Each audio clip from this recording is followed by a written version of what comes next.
We Used to Dance Here is a collection of short stories which has been published this year by Irish author Dave Tynan, who I'm very happy to say is in studio with us. Dave, you are most welcome. First of all, congratulations. I'm not sure, is it entirely to do with the fact that I've got a slight break from sports autobiographies to read this, but I think it's mostly down to the fact that it is just absolutely magnificent what you've put together between the covers of this book. You start off by saying that your ma hates short stories, which I think is just a brilliant note to start it on. Yeah, the dedication, normally it's, to my long-suffering wife or whatever, but this one, my mum's the reader in the family. Right. But yeah, like a lot of people, she doesn't like short stories. So the dedication is for my mother, who hates short stories. So that hasn't really changed, but yeah, she likes that her son has a book out, at least. But that's it. So when she actually puts her eyes to it, is she giving you feedback saying, you know what, you've converted me to being a short story stan? I won't go that far. Yeah. I think the fact that it's her son is enough. Yeah. I don't think she's finished it yet, put it that way. Okay, right. And she'd read like a few books a week. She's savouring it. Let's say that, yeah. It's there's a couple of ways to describe this. There are a number of really good portraits of Dublin as a city. I think you tip the cap at the country folk quite well throughout this book as well. Is that a new departure for you, Dave, to try and give the culture some love? Well, there's one story where it's a dub living out of Dublin. Yes. And there's a couple of them that are in Portlaoise, or I'd say it's where Jer's from, actually. okay, it's more Thai. more Thai. Okay, Yeah. so we can touch on that in a moment, but I do want to start by just talking about the Dublin aspect to it, because it feels that for a lot of the work that you've done, Dublin has been almost a character that you've written. And I think we should probably remind people of like some of your work in the past.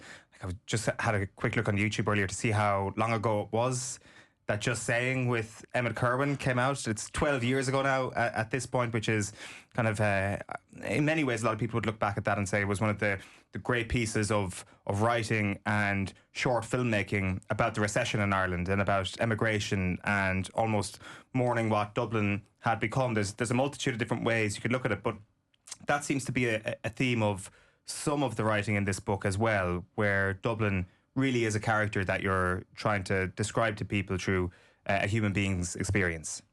Yeah. My instinct whenever someone says it's Dublin's a character or the city is the character is like, kind of. Yeah. Like if you're writing something, characters need to develop. But in this one, like, right, it's short stories, but it isn't to me, and I don't think of it. I think of it as a book. The we in the title is like different Dublin characters, and they all each story is chronological, so it takes place over 2016 to 2020, and the characters get a little bit older. So I'd say that we is the kind of invisible thread through all the stories. Is Dublin a character? It's the setting in some nerd writer way.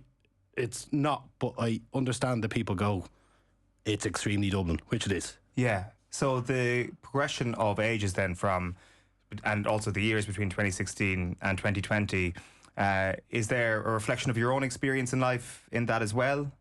Some of them, yeah. Some of them are more research than others. Like maybe we'll talk about Dogmen. That took a lot of research, because I'm not like a Greyhound fan. You'd probably pick that up from it, yeah.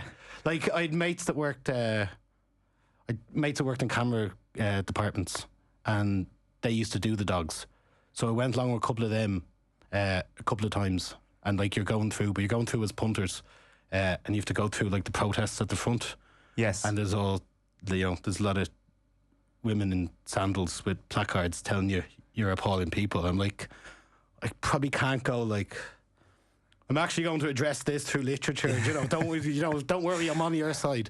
So some of them took more, research than others. Okay, why did you pick Greyhounds, and what was it about the dog men that appealed to you as somebody who maybe didn't grow up in that environment?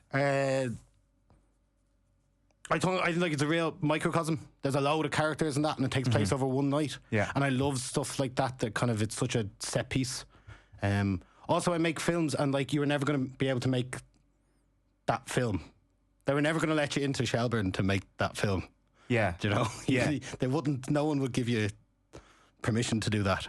But writing, you can kind of get away with more in some ways. But yeah, I love the idea that like there's a father and son with their dog in it. Then there's another different trainer. There's a kind of lad up in the kind of the nice seats.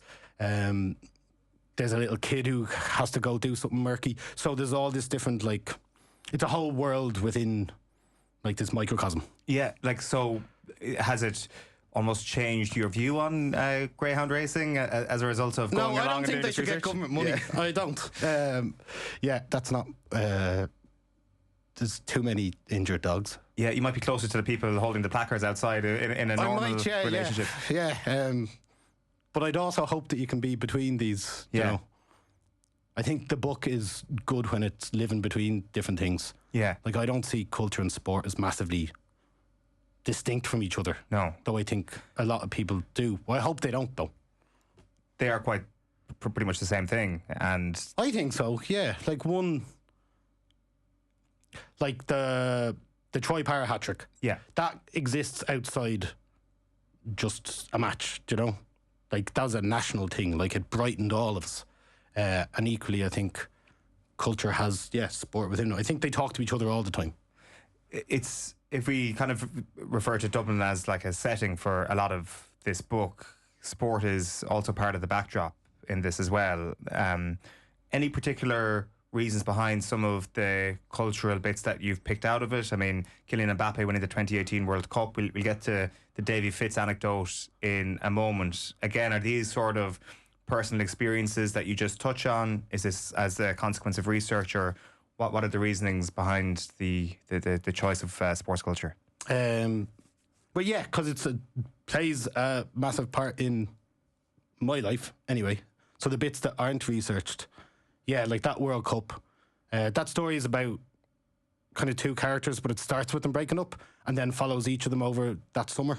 And the lad who's watching the World Cup, he's kind of watching it with his mate who's like a bit feckless and a bit of an idiot. And I thought the World Cup is, if I've been like underemployed, a World Cup's a wonderful thing when it shows up, because you're going to watch every group match. And it's this lad who like, so his mate like gets fired before like the group stages are over. Ideal. Yeah, like really commits to it. So yeah, just that it felt like another way of tracking time. There's a lot of stuff about time in the book, and to me, like it's nearly over by the time the group stages are over. That full couple of weeks where you can if you're lucky enough, the upside of like maybe doing a creative job and not having an office job to go to is something like a World Cup. You get it all back because you get to like just go hog wild on every different match. Because in the short story that you tell, not to give too much away, the guy is taking the breakup much worse than the woman in this, and she arrives into, I think it's Delaney's in Smithfields. Is that the specific pub that you mentioned? She arrives in with her new fella. He's got this sort of very macho approach to this, where he's like, I'm going to buy you a drink, and in the backdrop is Mbappe winning the World Cup, almost as if in these moments of horror in a man's life, there are still these very distinct memories that one might have of who scored what goal and what fixture was exactly playing on the TV in that place. Yeah, and it also, because a lot of the stories are like people inside their late 20s, as Crispy Bits is, it's like Mbappe's a teenager. You know the way, like, I do this because like Rooney is 2 days older than me. So you'd map it to like lads. So when he's like single, having too many pints, getting bought the pint by the new fella, and it's like whatever age Mbappe was, like 19 or something at the time, scoring the goals. It's just like another bit of salt in the wound. Yeah, look at what this guy is doing. Yeah, I mean, what are you doing with your life? And you're 10 years older than him. Yeah. Before we get into some of the specific passages there, what informed you as a sports fan then, either growing up or prior to writing the book? It's clearly not greyhounds was the thing that you were brought up on. Oh, in terms of playing myself? Not playing, but in terms of playing and watching. Football first. Yeah. I always thought my dad was a United fan. Right. And then I realised he was just a Roy Keane fan. Because once he moved, like my dad just stopped watching football pretty much. I always thought that was interesting. So then, like, you go and get your own club. He couldn't watch Celtic, no? No, he wouldn't be into that. No, he went back to rugby. So yeah, football above everything else. Like watching boxing, rugby, a few other things down, but football is the number one. Because I was wondering, when you have this deep cut of a Gaelic Games reference, which is Davy Fitz out trying to intimidate his rival by pucking off a wall every single morning. Just assumed, is Dave Tynan actually a secret GEA head who knows all the intricate stories? I didn't grow up on it, but no. I have to thank Ger Gilroy for that, because I remembered the anecdote. I was looking for. It's a joiner who loses half his finger, so he loses his job and kind of. He's in this deep depression, and then he starts going for walks at the start of the day. And the Davy Fitz anecdote, I remember Ger had mentioned it on the radio before and went and tracked him down and asked him what it was, because it seemed perfect for this. Like, this lad is not going to the same obsessive, like, madness of that Davy Fitz was, but it kind of, for him, it's sports giving him a little. That anecdote was helping him kind of do his morning walks and feeling like he's back part of the world again. But it's Christy O'Connor is the book. Yes.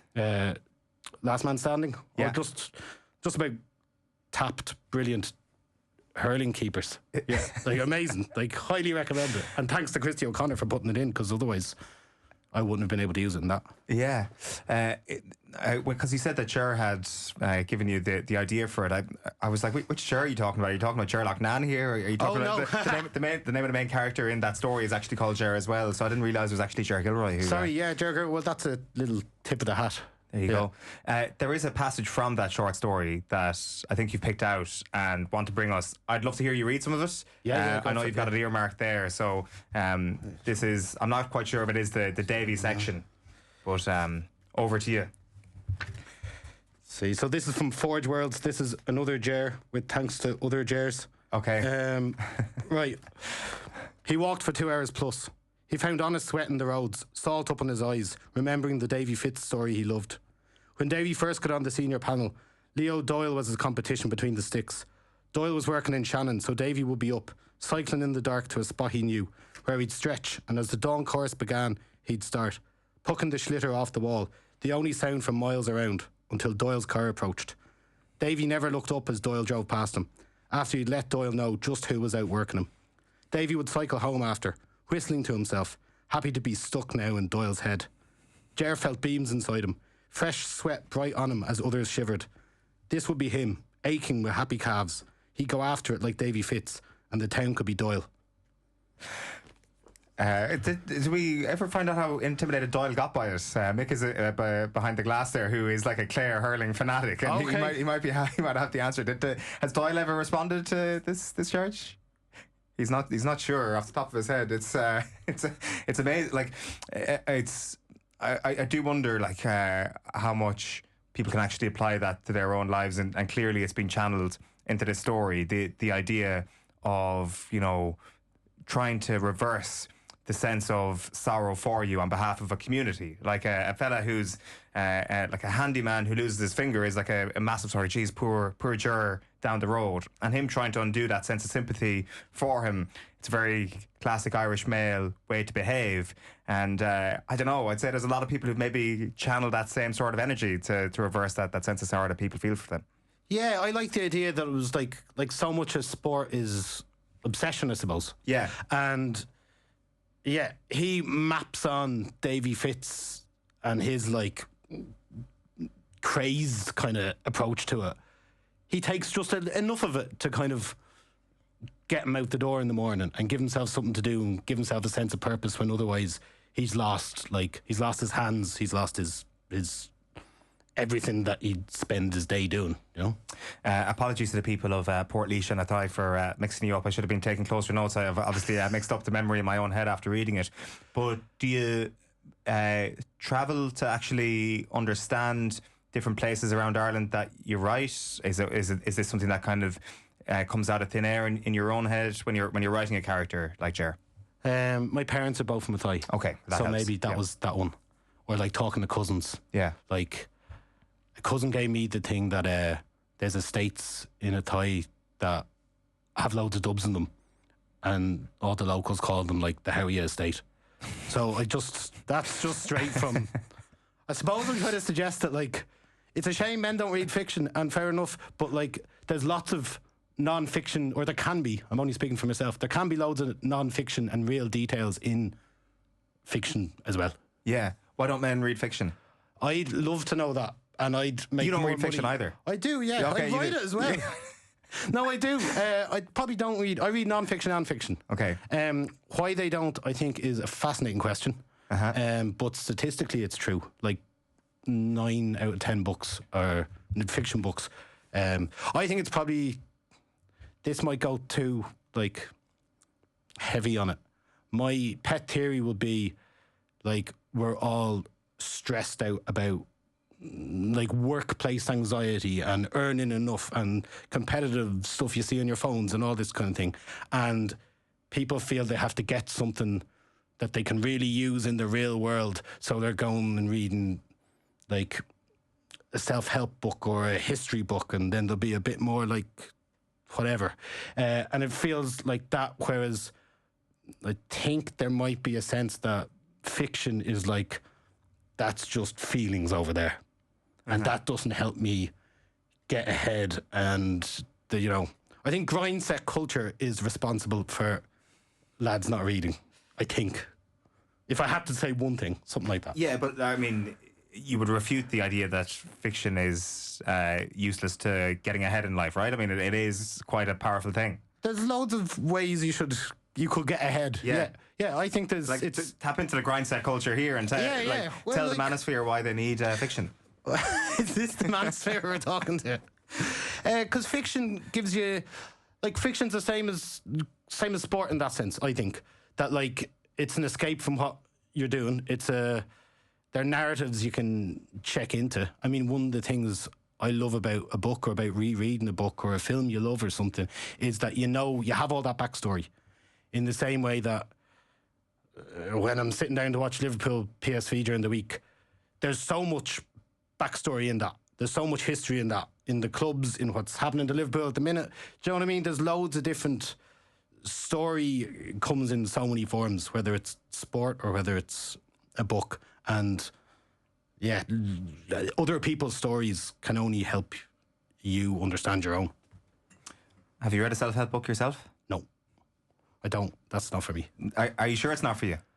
Well, if I come back in a year and I'm like, I kind of, I've always been quite clear on what I want to do. How to do it, I think, is that's the challenge. Yeah. But I've never, maybe I should get into them. Like Tony Robinson kind of stuff. I'm not sure about Tony Robinson. Like, I would be very, very cynical, personally, of them.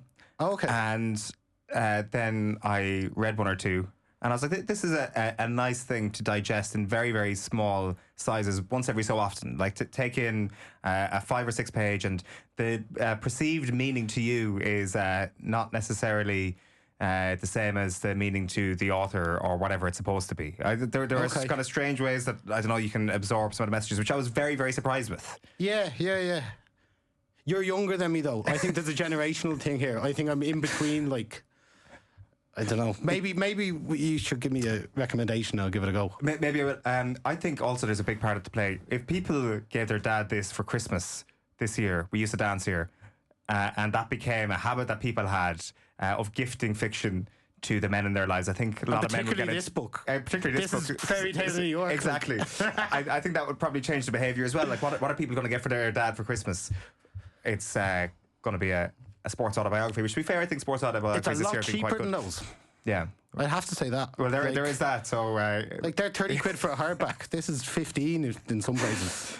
I do want to move on back again to the dog story. I guess it is the most flagrantly sports story in the book, so maybe it's the most obvious one. But if we actually go to, I think it's the second page of the short story, it's something to do with dogs at all. I think it's quite fitting given the time that we're in and given the football sort of culture that we've been engaged in over the last 2 weeks. So if I may, the view of that classy nest of a stadium downriver lights his blood every time. He can't help it. Dee has him banned from talking about it at home. Says it winds him up something rotten, but it should. You can't make it up with the FAI. Every time Shane took cash out of the ATM, he thought of that clown of a CEO pulling out 300 quid at a time just for walking around money. 50 grand for a James Bond cake while the grassroots rot. He takes Jaden to the Ireland matches all the same. He's defended himself over that, and he will again if he has another go. Yes, he paid for the season ticket. Yes, it was a waste of money. No, he doesn't regret it. It can't be inevitable that they're brutal. It's the hope that kills you. Long balls at the end of the world. How do you feel about that now in the aftermath of what's happened over the past fortnight? I just enjoyed the reading. You never hear anyone else, and we haven't got an audiobook yet, so it's nice to hear. There's good emphasis on clown. How do I feel about it now? We're in that lovely period in between. You know, we don't have to. Let's see how the next matches go. Yeah. But yeah, it's nice that things feel different, doesn't it? Right. It's nice that we are the ones sickening someone else at the end of a match, not the other way around. I feel like I've had decades of experience, like everyone else, of the opposite happening. So it's a lovely. We're in some like honeymoon period at the minute or something. And it goes on for 4 months, which is the best part. Yeah, it's a good honeymoon. No isn't it? consequences. Yeah. It's one of the things that did come to mind. I was at neither of the games the last day, so kind of watching them solely on TV, obviously, and especially for the away game. And the camera gives us this shot of the Ireland fans like tucked away in the Pushgas Arena, like miles away from the pitch. And you do think of that season ticket holder, the person who has gone and, you know, bowed at the altar of long balls to the end of the world for a number of years, and how they're getting their just rewards at this point, people who've really stuck with the team in terms of match going fans. Yeah, that away, those lads who go, not just lads, but who go to all the away matches. I thought of them, yeah, delighted for them. That's a long time coming. You don't get many of those games out of every decade, do you know? Yeah. Like in an alternate universe, when you talk about Mbappe being the backdrop of that summer of 2018, a goth tester of a summer is how you describe 2018. In an alternate universe, like that could have been a famous summer for like Irish people. It could have been a Republic of Ireland at the World Cup summer. Like I often think of the sliding doors of a couple of those summers, whether it's summer 2010, post Henri handball. I know Denmark absolutely smashed us here at the Aviva Stadium before the 2018 World Cup, but there was still a playoff before the World Cup, and all those sort of serious moments of culture that Ireland has missed out on as a result of the national team flailing around for the last 20 years. It's something I think about a lot, which is kind of a grim thought, but it's something that pops into my mind all the time. Yeah, there's a lot of parties we were outside looking in on. I think that's true, yeah.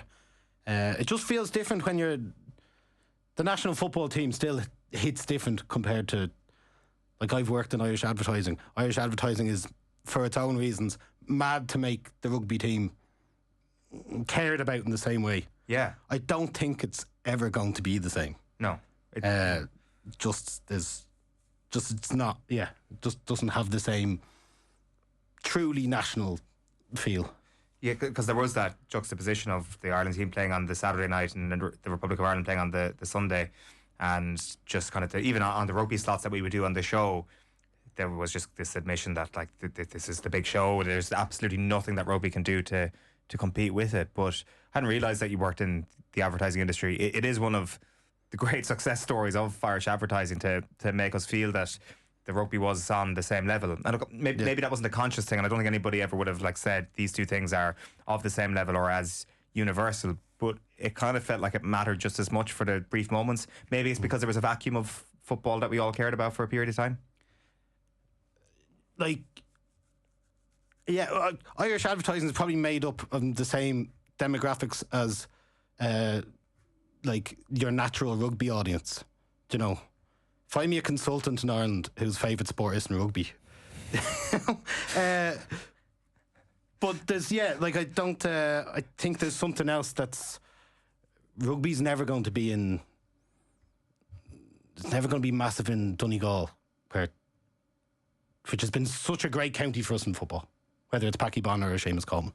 You know, it's just, it's a different one. And it's been so rare, like you say, whereas rugby we were number one in the world. Like, there's no more, other than the World Cup, obviously, there's like, we kind of got there. Yeah. We're never going to be number one in football. We just need to get to a tournament. We did have lads doing lineouts on the Rue de Clichy at the 2023 Rugby World Cup, though. Was that not our Italia 90? I didn't know that, so maybe not. Is it that the Walkinstown roundabout? I mean, it was. It's the closest thing we've had, unless they do something in March over a couple of these playoffs. Listen, I could tell that, I mean, I've thrown the biggest cliche possible at you at the top of this interview by describing Dublin as a character. But can we chat a little bit about Dublin? I definitely feel that at the end of this summer, there was kind of, maybe it was because it was just the best summer weather-wise that we've had in a long, long time, but I kind of felt that Dublin was having a bit of a moment. I'm not sure if that's going to change now as we kind of, the few consecutive months of really cold, dark weather change our opinion of it, but it's a broad one for you. But how has your opinion changed of your hometown over the past little while, post-COVID in particular? Post-COVID? I live in town, so COVID was very weird. Yeah. You thought it was going to be great when it happened. I also love that we just pretend it never happened. But like the idea of like town being, the novelty of an empty city wears off very fast. Like, cities need people. It's real weird. The zombie thing is not good. So how is Dublin having a moment? No, that's just my opinion. I hope so. It did this summer, I think. Yeah, just weather-wise. Yeah, that might have been it. That might have just explained it away, yeah. Possibly. I said to somebody before about the book, like, it's a love letter to Dublin. Mm-hmm. It's not always a like letter. Do you know what I mean? Explain that. You have, like, a family member or something. Your connection goes beyond, like, day-by-day irritations or frustrations or something. It's something that's, you don't get to choose. Like, you don't get to choose your family. You can choose your mates, you can't choose your family. I kind of have that kind of, like, just stuck with it. I'm glad I've lived away and come back. I think that gives you, like, a different perspective as well. You were in London for a while. Sorry? You were in London for a while. I was in London for 4 years, yeah. And I think that helps you see the good and bad when you're away from somewhere. I think if you can love Dublin through these months, when it's dark at 4:30 kind of thing, if you can get through that, then, yeah. I mean, it's too expensive. It's like, I was on the way here and paid like $4.50 for a coffee. That's obscene. That's hard to love.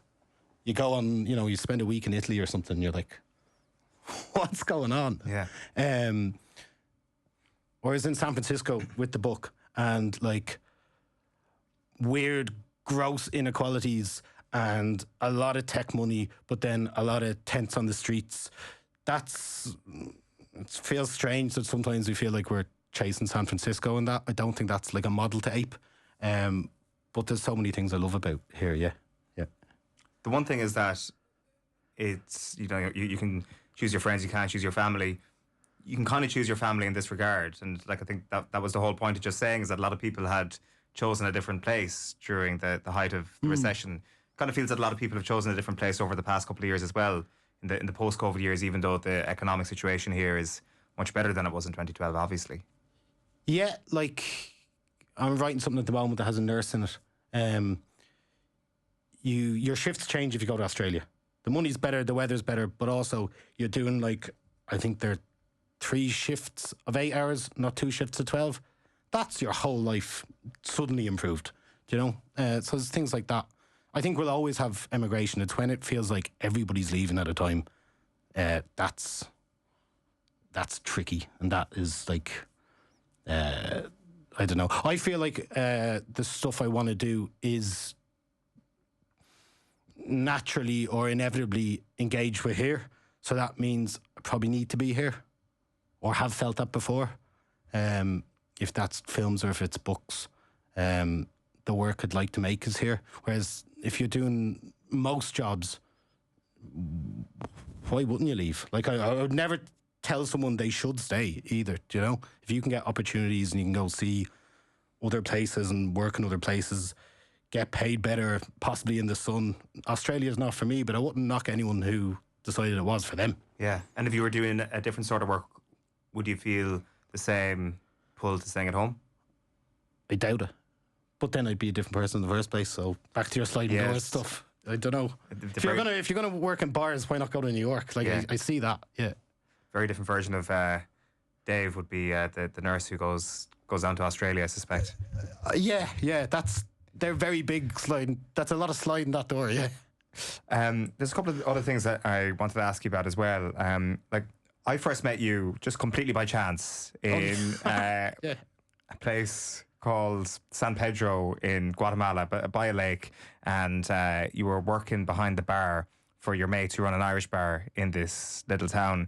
Was that just some sort of, I need to take a break, full-on holiday there? Was that sort of borderline research? What was that experience for you, and what else has kind of appealed to you in that part of the world? Yeah, that's mad. This is good lore. Yeah. So that was my then girlfriend, now wife. Her sister was living in that town on Lake Atitlan. And it's like a party town, and it's a bit of a wild spot. And it was it reminded me like your 6-year holiday in Crete or something. Like backpackers, like 90 of them come into the bar at once, get their like one beer, one shot, and clear off. And we were working behind the bar because my wife's sister was running it. And it's absolute mayhem, carnage for like an hour, and then they all clear off again. And it was after they'd all cleared off when yourself walked in, which is gas. So you don't expect to see anyone you know off the telly in the Western Highlands of Guatemala. I've been back a couple of times. I'd like to write more about it. It's a wild place, but fascinating, and dealing with a lot of the things. If you're interested in colonialism, what a place for it. And you kind of can't not be there. It's the most beautiful country I've been to. It's also like damaged in so many ways. The Civil War is not pretty recent history. I just think it's a great place. Try to get back, but equally it's about as hard a place to get to as you can. But no, I wasn't there to it wasn't my job. I was helping out with a bar. Yeah. So obviously this has been, I presume, completed for quite some time. So you've been thinking about what's next in terms of your next piece of writing after just giving us a brilliant love letter to fiction. Is your experience in Guatemala, your experience around the world, is there going to be a non-fiction Dave Tynan book in the offing at some stage? No. Right. I think I'm best in fiction. Okay. It might take a lot from real life. Sure. I think novellas is probably where I'm at next. I like the idea of writing books. The books I'm reading at the moment and loving are 150 pages long. Yeah. So a couple of those. I'm back to films, but non-fiction, pure non-fiction, no. How do you feel about the fact that your work on Roy Keane's childhood and Rockmount, that short film, is now going to be challenged as the most well-known piece of culture on Roy Keane when the Saipan movie comes out? I know people who've worked on it. No one will let me read the script. I haven't seen it. I've watched the trailer, obviously, but I don't know anything because I haven't seen it. I'm certainly I'm interested. I think they're both brilliant actors, but I don't know anything more than the average punter has. I know the IFI are going to show Rockmount when it comes up. Right. Yeah, either beforehand or maybe a freebie during the day or something. So that's nice because I loved making Rockmount. It would be great to have it on the big screen again. When you make a short film, after your initial festival run, it normally never turns up. You never get to see it in cinema again. So that's nice. That's one thing that's come out of it. I have to watch it, but I'll be there with everyone else. Keep an eye on Dave Tynan's socials for whenever the IFI screening is.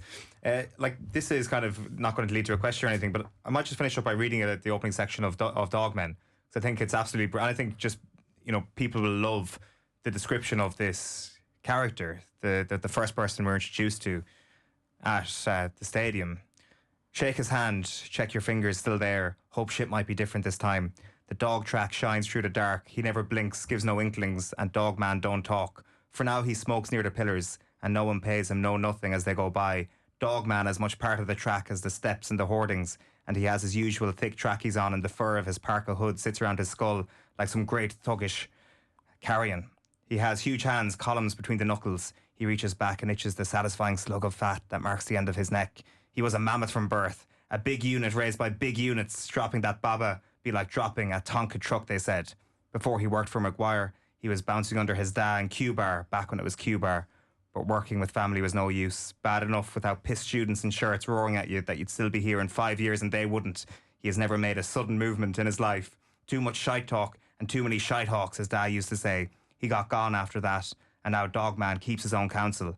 He waits, he taps his ash and watches it fall. He pulls on the smoke again and feels it inside him. It's beautiful stuff. I mean, I'd love to meet that Dogman wherever he may be. He's a great inspiration to us all. Listen, Dave, it's been a pleasure seeing you again and spending some time in your company. Congratulations on this. It's absolutely magnificent. It's called We Used to Dance Here, and it will be a brilliant Christmas gift for your dad this Christmas. Thanks, son. Dave, thank you very much. Cheers.